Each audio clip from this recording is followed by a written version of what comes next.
नमस्कार दोस्तों, आज मैं आप सबके समक्ष रवि प्रदोष व्रत की विधि, कथा और उसका महत्व प्रस्तुत करने जा रही हूँ। आशा है आप सब इसे ध्यानपूर्वक सुनेंगे। रवि प्रदोष व्रत करने के लिए रविवार को होने वाली त्रयोदशी के दिन सूर्योदय से पूर्व उठकर स्नान आदि से निवृत्त होकर भगवान शिव की उपासना करनी चाहिए। इस व्रत में आहार नहीं लिया जाता। पूरे दिन का उपवास करने के बाद सूर्यास्त से पहले स्नान कर सफेद वस्त्र धारण करने चाहिए। पूजा स्थल की सफाई करने के बाद पूजा के लिए कुश के आसन का प्रयोग करना चाहिए। पूजा की तैयारी करने के बाद उत्तर पूर्व दिशा की ओर मुख करके भगवान शिव की उपासना करनी चाहिए। पूजन में भगवान शिव के मंत्र ओम नमः शिवाय, ओम नमः शिवाय का जाप करते हुए शिवजी का जल अभिषेक करना चाहिए। प्रदोष व्रत की महत्ता सप्ताह के दिनों के अनुसार अलग अलग होती है। रविवार को पड़ने वाले प्रदोष व्रत और पूजा से आयु वृद्धि तथा अच्छा स्वास्थ्य प्राप्त किया जा सकता है। रविवार को शिव शक्ति पूजा करने से दाम्पत्य सुख भी बढ़ता है। इस दिन प्रदोष व्रत और पूजा करने से परेशानियां दूर होने लगती हैं। रवि प्रदोष का संयोग कई तरह के दोषों को दूर करता है।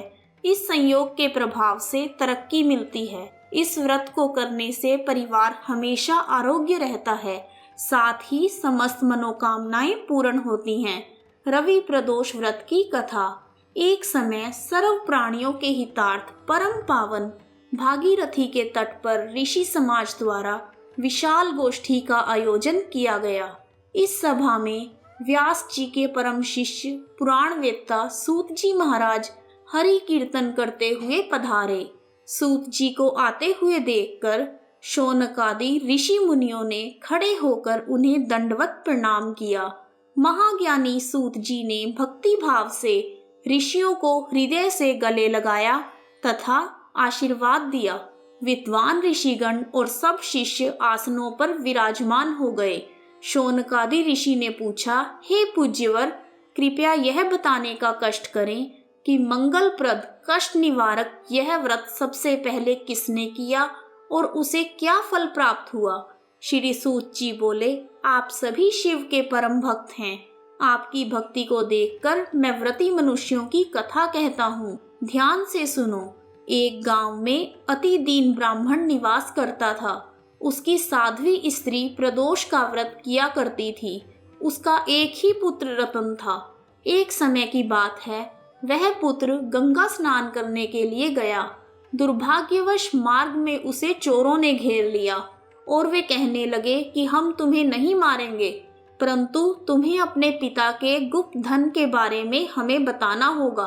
बालक दीन भाव से कहने लगा, हम तो अत्यंत दुखी दीन हैं, हमारे पास धन कहाँ है।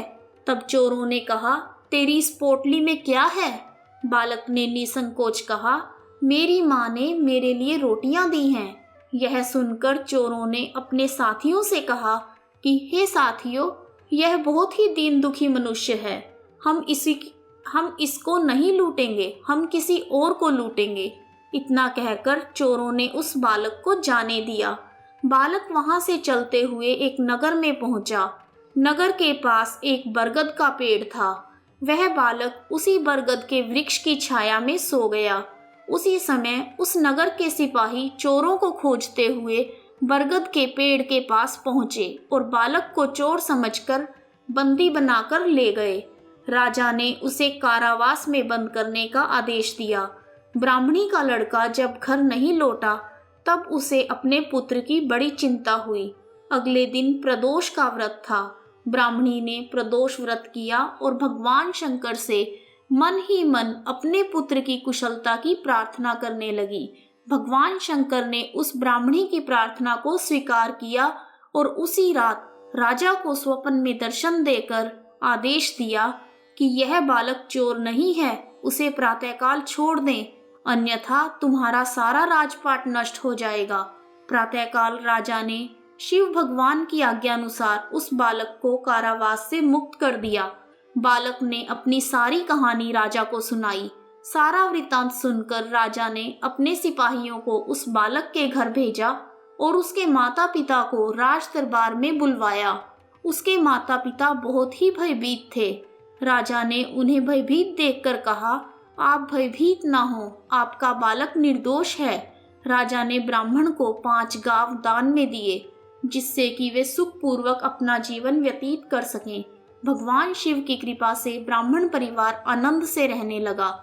इसलिए जो भी मनुष्य रवि प्रदोष का व्रत करता है वह प्रसन्न व निरोग होकर अपना पूर्ण जीवन सुखपूर्वक व्यतीत करता है।